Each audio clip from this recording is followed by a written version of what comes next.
Hi guys, welcome to another video on the JV and Millie channel. And on the kind of build up to our release of tomorrow's podcast, we are going to be unboxing some Scooby Doo 2 Monsters Unleashed cards. These are the original ones from 2004, you can see on the label here. I don't think these were ever, we've never found any in the UK, even on like eBay and things really. So these are brought in from the US. So we are hoping to complete the collection, but like we said, they're just really difficult to get your hands on. So we're going to take a look at these, but before we do, please just take a second to subscribe to the channel. Like I said, we are looking forward to our special podcast tomorrow. That is the Smash or Pass podcast, where we are reviewing Scooby Doo movies in order. We started with Zombie Island last week, and we're going to be taking a look at Witch's Ghost tomorrow. So if you like Scooby content, subscribe for that. And here we go. I think we're into the cards now. Ooh. I want to do this quite delicately, but at the same time, like I said, just because I know that these could be like one of the only sets in the UK. Like we said, we couldn't find anything when we were looking. So, oh, here we go. So these have come wrapped in one of the official packages. Scooby Doo 2 Monsters Unleashed. Each pack would contain 7 cards. Okay. So that's quite cool. Like we said, like if you look at the prices and things on here, it all says it in dollars. So like we said, we don't exactly know what the situation was with these in the UK. So let's just take a little look at these cards together. So we start off with card number 1. Okay, zoinks, it's Major Monster Mayhem for Scooby and the gang. Okay, why are you reading this when there's a mystery to be solved? So card number 1, we start off with Fred. So they have this pose on the front. I don't know that I'd consider that look too iconic with the movie. No, I mean, I think it's a piecework that may be what they're trying to promote, but there's like Freddie, Prinze Jr. and they're quite iconic. Not sure if they're the most prominent in the gang, but I guess they would be the natural leader, so it's fine that they're here. So I like them, and I guess there's a little description on the back. Indeed. Ah, there we go.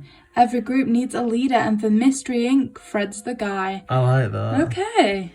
That is nice. Card number 2 is Daphne. Now, this look I think is more iconic with the movie. As JB said, there is a piecework of this outfit as well. So by piecework, I don't know how familiar you guys are with the collection. We do have a few of these that we've started to showcase on the channel, and there's more to come as well. It's just like a small circular swatch from the actual outfits on the movie, and you can collect them alongside these cards as well as some of the autographs and that kind of thing. So they're kind of the special kind of chase cards of this collection that we do have a few of, and we are sharing them. I think we've maybe unboxed 2 of them now, I want to say. Yeah, I think 1. But here's Velma. Okay. Linda Cardellini, who I think is most people's favourite in the gang. But I think I prefer Daphne, and obviously Matthew Lillard transcended the role, but we'll get to that later. Okay, she's got brains, she's got spunk, and she's got 39 bright orange sweaters. Lovely. Little fun fact there. Okay, here we have Shaggy. I think this look is quite iconic to this movie in the like white sleeves thing. Yeah, like I don't think you're going to see that in many other Scooby Doo adaptations, so I approve of the picture they've used here. Like literally, when I first saw this movie for like for the following 6-7 years, I literally styled myself after that look. The kind of long sleeves at the bottom and the short sleeves on the top.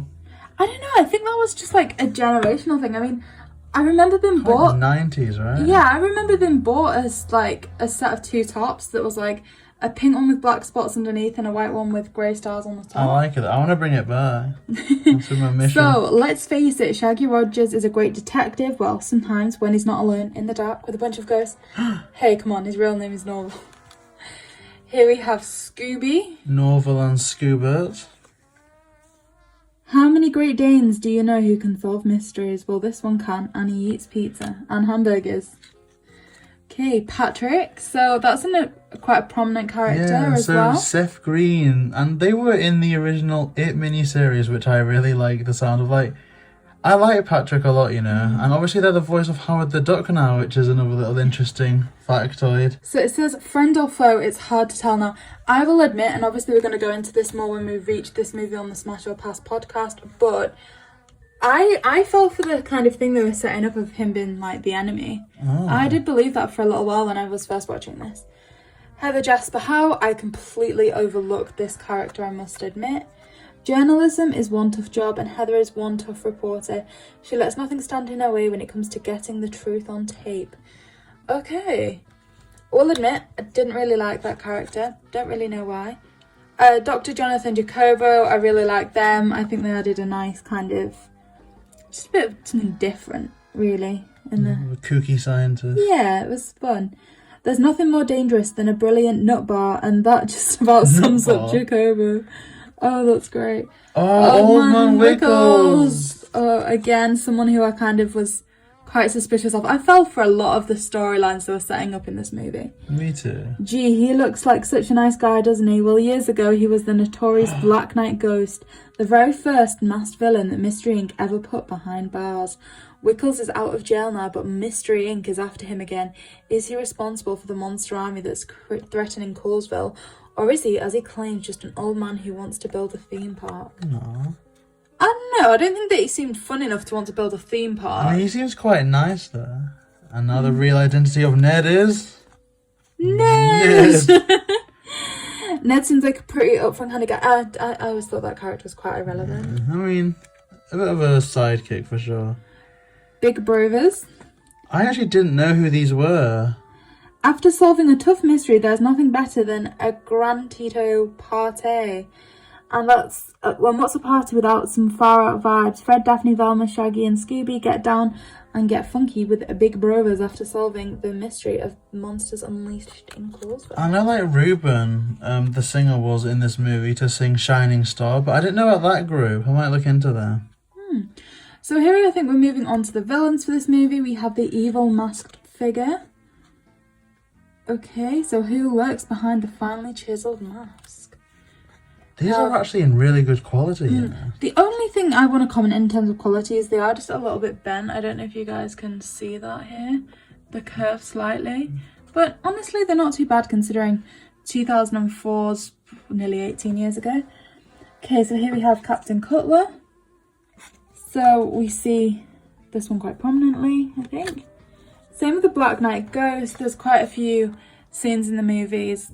This is almost as prominent as the masked figure, some might say. I think maybe even more. I don't know what the deal was, but they were definitely there in most of the scenes. The pterodactyl ghost, where it all starts. See, I almost am disappointed with this card. It seems like they could have done a better picture of the pterodactyl ghost. Like even it's quite blurred, doesn't it? Yeah, even the ghost in the case doing that smile at the start, I think would have been better. But here we have the zombie. This one I think they've done quite well. I like the image here. I love the zombie. Yeah. It was just like a funny one. Like I don't know why they were there. They were just there to like be sick and have their pants pulled down.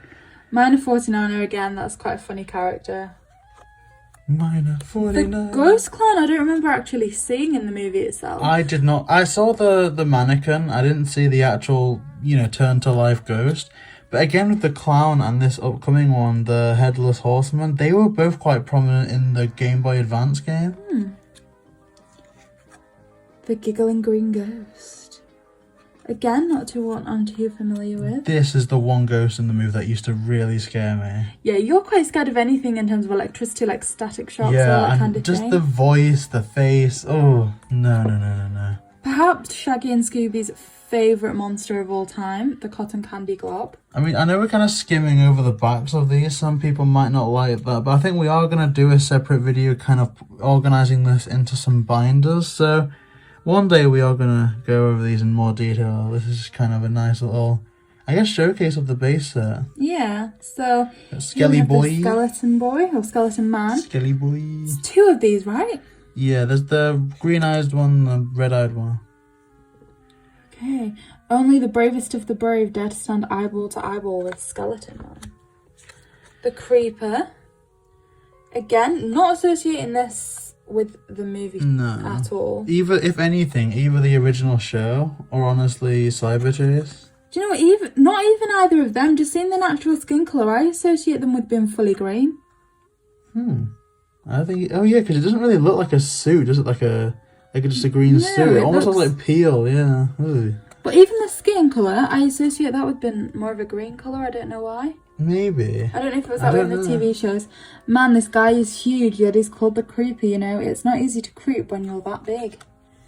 Okay, Chicken Stein. Again, not one that I recognise at all here. Do you not remember them showing them in the movie? No. Like, there's one of more ridiculous foes, like Chicken Stein. There are a lot of weird monsters and ghosts running around Causeville these days. Some are creepy, some are freaky, and all of them are mean, but Chicken Stein. Okay, here we have the Ghost of Redbeard. So, yeah, that's... Again, it's not... I think we'd never really see these full costumes in the movie too much. I think Redbeard gets done dirty in the movie, because I reckon they just bring him to life just to get the ship and then, like, jettison the captain somewhere. Because they use the bow, they just don't have Redbeard. Alright, me mateys, and what this you be looking at, eh? Wow, okay. Sounds like a conversation with Scurvy reading the back of this. Okay, so here we have the next set of cards. So this goes over the story arc. We have Causeville Celebs. What a night, folks. The grand opening of the Coulsian Criminology Museum exhibit, Creepy Keepers Uncovered. Okay. Then the stage is set.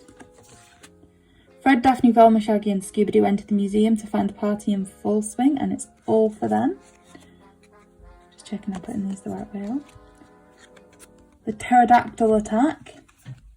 The pterodactyl ghost attack. Shaggy and Scooby accidentally tie themselves to its leg and almost get dragged off as an evil masked figure appears and threatens all of Causeville. Follow the Masters. Back at Mystery Inc. HQ, Shaggy and Scooby are bummed.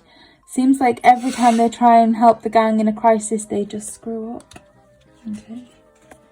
Jacko's evil past.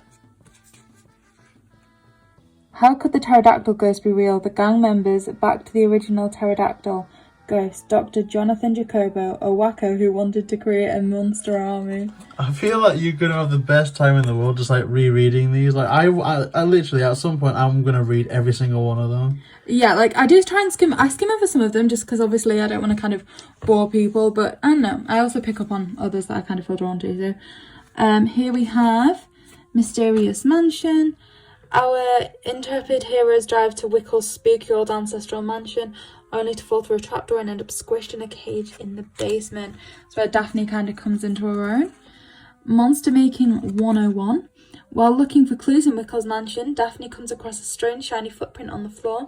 She, Velma and Fred follow them to Wickle's library where they find the Celtic book with Jacobo's name on the front page. Knight of the Round Tables, signature kind of Daphne look there where she's starting to take on that kind of fighter of the group. I think you referred to it as, JB. Elsewhere in the mansion, Shaggy and Scooby find a bona fide clue.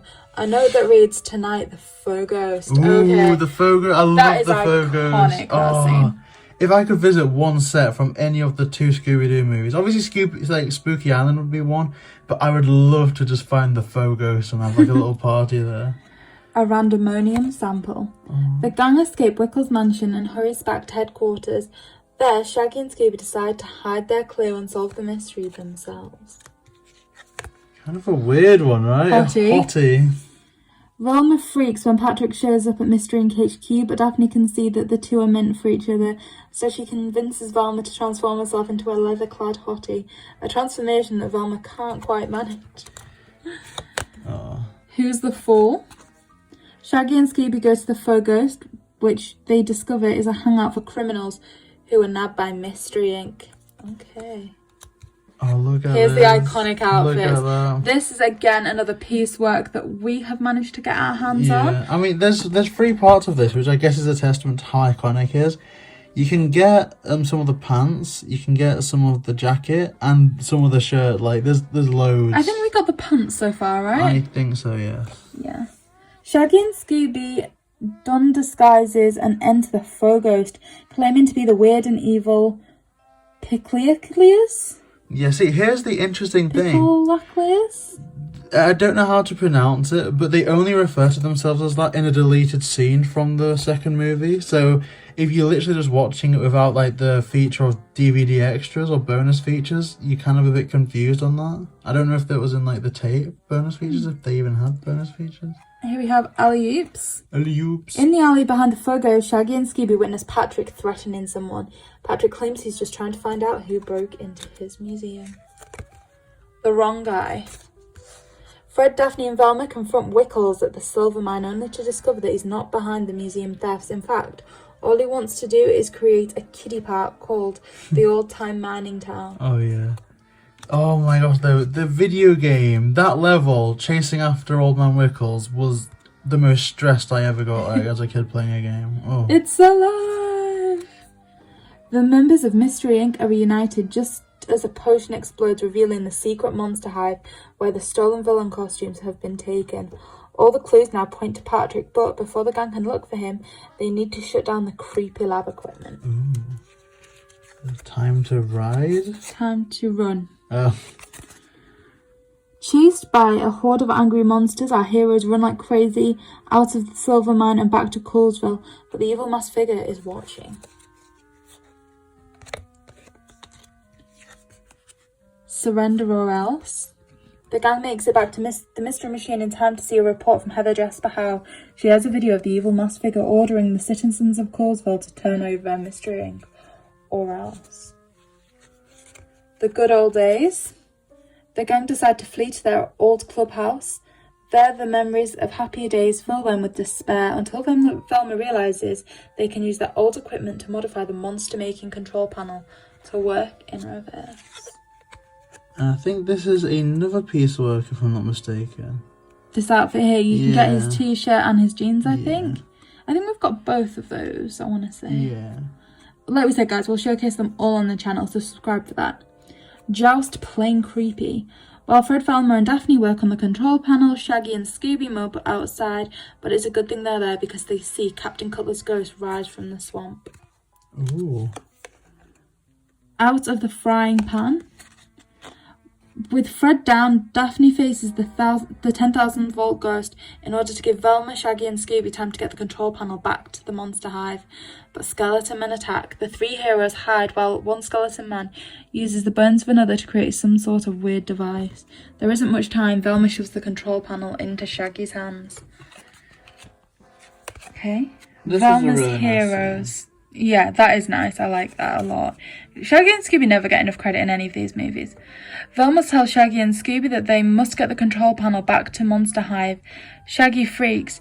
He doesn't want to botch up another job, but Velma tells him that she's always considered him and Scooby to be heroes, and now it's up to them to save the day. Okay. Flaws and sensitives. The Black Knight Ghost and the 10,000 Volt Ghost have won. It looks like Fred and Daphne are goners. Daphne's sorry that she looks so frazzled, so imperfect at this their last moment together, but Fred doesn't care. He loves Daphne, flaws and all. Why? Because he's a sensitive guy and he's willing to admit it now. He's a man Even of to the substance. Black Knight Ghost. Too bad the Evil Knight doesn't care. Yeah. Comment down below #man of substance if you've made it to this section of the video. I mean, I still think Daphne looks pretty perfect, even frazzled up. Unexpected meetings. On the way to the Monster Hive with the control panel, Shaggy and Scooby run into their old pal, the Minor 49er. But no worry, one blast from Scooby's rear guns and the gully ghost is cast. Go Scoob-Boo. Okay, now I think these are I think this is their stunt doubles. let's see how much we can zoom in on this to see. I don't know, I'm not convinced that I can focus in that well. Something looks a little bit different. I kind of want to ask Smash about this. Yeah, because that doesn't look like Freddie Prinze Jr. or Sarah Michelle Gellar, but... No. In a moment of inspiration, Fred and Daphne use jumper cables to fry the Black Knight Ghost and the 10,000 Volt Ghost.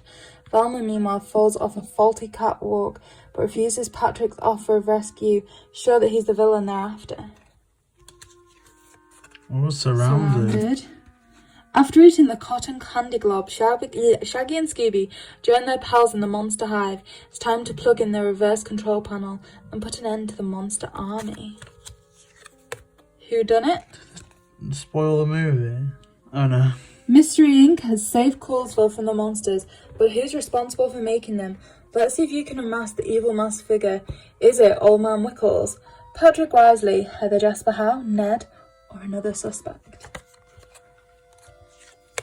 Victory party! Have you studied the case? Have you reviewed the suspects? Have you solved the mystery? If so, congratulations. If not, well, that's okay. You're still invited to the victory party. Oh, it looks like a different set now, right? Like they've got Yeah, this these almost, I think, look like maybe some kind of clues or something. We have the creepy cookbook. This is a vital clue to solving the monster mystery. This old book, according to Velma, is an obsolete Celtic text used by secret societies in the mid-19th century. Okay, better make sure I put the numbers together. Okay, the control panel freaks. Does that say freaks? Yeah, control panel freaks. See what's Velma got there? A saucer looks like a miniature flying saucer, but it's actually a vital clue to solving the mystery of Colesville monster mayhem. Scooby clues. Clues are essential to solving a mystery, right? And it's important to find all the clues possible. But if you send a dog on a clue hunt, you're likely to get some interesting stuff back. Sign of danger.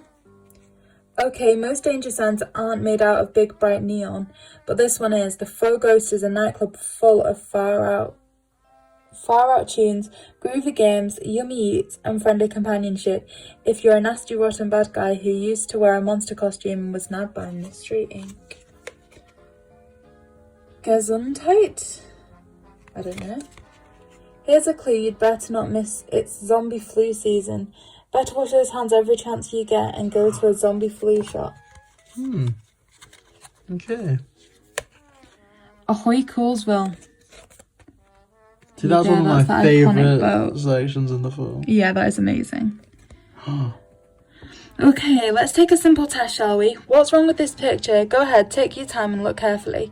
There are a bunch of cars, some building, lots of people, a few street lamps, several trees, a big spooky green glowing pirate ship in the intersection. Ah, you noticed that. Finally. Yes, a big spooky green glowing pirate ship should not be in this locale. So get a clue, something's wrong here. Picture this. Isn't it amazing what a genius can do with a crystal radio and a bunch of old video games? Behold, one of Velma Dinkley's first do-it-yourself widgets, a multiple resonance imaging device. Blow by blow. When Fred was a little kid, he had the little tough guy tool set. Isn't that cute? Gadgets to go. Say you're a super sleuth, trailing a mass weirdo who's creating monsters. You're not going to run around looking for clues on a bicycle, are you? A skateboard? A red-hot convertible? Well, okay, maybe a convertible. But it wouldn't afford you much protection or serve as a mobile HQ, right? But that's exactly what this mystery machine is. Mobile home lab on wheels. Roadworthy hangout. It's the perfect clue-gathering tool for Mystery Inc. So I think now we're going to look at locations. We have the Mystery Inc. headquarters, which we can see is located in Colesville, USA. So these are really cute. These look almost like postcards. Here we have the Mystery Inc. Clubhouse, again, Colesville. Every hero's got to start somewhere. The Colesville Criminology Museum, again, Colesville. Step right in, folks, and take an up-close and personal look at the vile villains who threaten Colesville. Wickles Mansion. Again, Colesville, our home sweet home. Welcome to the ancestral home of Jeremiah Old Man Wickles. Jacobo's Lair. Again, located in Colesville. Whatever you do, don't touch anything. This is the laboratory of Dr. Jonathan Jacobo, the brainiac maniac who once tried to bring a monster army to life. The Silver Mines. Again, located in Colesville. Welcome, folks, to the future site of Ye Old Time Mining Town Amusement Park. The Jacobo Shrine. Colesville, USA. Watch your step, ladies and gents, as we descend into one of the weirdest locales in Colesville. Take a look. This is a shrine to Dr. Jonathan Jacobo. Then we have the Faux Ghost. Are you ready to get down and get funky? The Faux Ghost is the hot spot for you. Oh wait, you have to be a villain to get in. Specifically, you need to be a villain who wore a creepy costume and was captured and unmasked by Mystery Inc. So all these locations are Colesville, and this I think is one of my favourite locations in the movie. Then here we have the last card. And this is the checklist for all the cards that we've just looked at. So this as we can see, is card number 72. It does wrap up on 72 there, but one thing that they didn't take into consideration with this is there are the limited run cards, the like Inkworks ones where you can get the swatches of fabric, you can get the signatures, all that kind of thing. So they are part of this collection as well, they just aren't listed on there. They are something that we're going to explore with you guys at a later date. So we hope you enjoyed this video. Let us know in the comments down below what you thought. We are hoping to do some more of these videos. Like we said, we do have some more cards to showcase. We also are looking for things attached to the first movie to show you guys as well. So for more content like that, and also before we go, please remember to check out our Smash or Pass podcast this week. That will be premiering tomorrow, where we will be reviewing Scooby Doo and the Witch's Ghost. So guys, don't miss that. And indeed, for more content like this, please make sure to like, comment and subscribe. JB and Miller.